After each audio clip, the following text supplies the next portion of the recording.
Verpleeghuis De Waadwente in Dokkum kreeg Joert een bijzondere visite. De verneemde nachtwacht is de komende weken uit van huis in Dokkum. Nee, net het echte schilderij van Rembrandt, maar een replica. Een bijzonder initiatief dat De Waadwente maar wat graag om meedoen woe. Ik vond op internet, of ik werd door een collega getipt van let eens op. Het Rijksmuseum heeft een nachtwacht in de aanbieding, die gaat reizen. Dus ik heb ons aangemeld. Helaas, we waren niet helemaal op tijd. Dus in eerste instantie waren we niet aan de beurt. Maar tot onze grote vreugde werden we gebeld en was er toch een plekje vrij. Dus mochten we toch de nachtwacht ontvangen.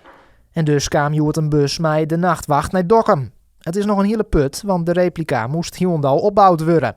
Verbouwer Tim Tessensohn is dat intussen haast routine worden.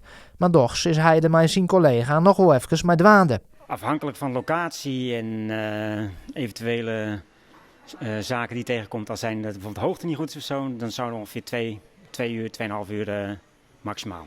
Om Jelve Tolven hinnen wie het ze vier. De nachtwacht moest alleen nog omheen teeld worden. Maar wat blijkt er nou? Het werk van Rembrandt stief verkeerd om. En dat wie de bouwers in de 30 keer daarvoor nog neer oerkaam. Maar wat improvisatie waar het doek liek was alsnog goed hong.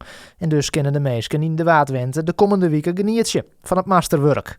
In eerste instantie hebben we hem natuurlijk gekregen omdat onze cliënten, onze medewerkers en de bezoekers van onze cliënten ervan mogen genieten.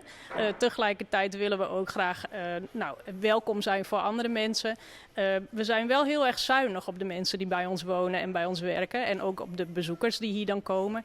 Dus we willen wel graag dat mensen, als ze het leuk vinden om te komen, zijn ze welkom.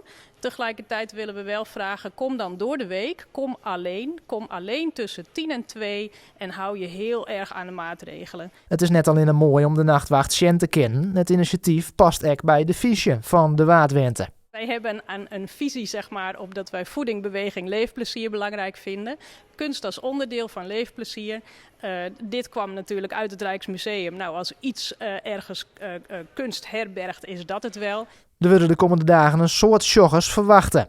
En tak om wieken, dan moet het kunstwerk weer opbrutsen worden. Betekent dat ook dat je hem volgende week weer af mag breken? Zeker, en dan moet hij weer opgehaald worden en dan gaat hij door naar een andere plek.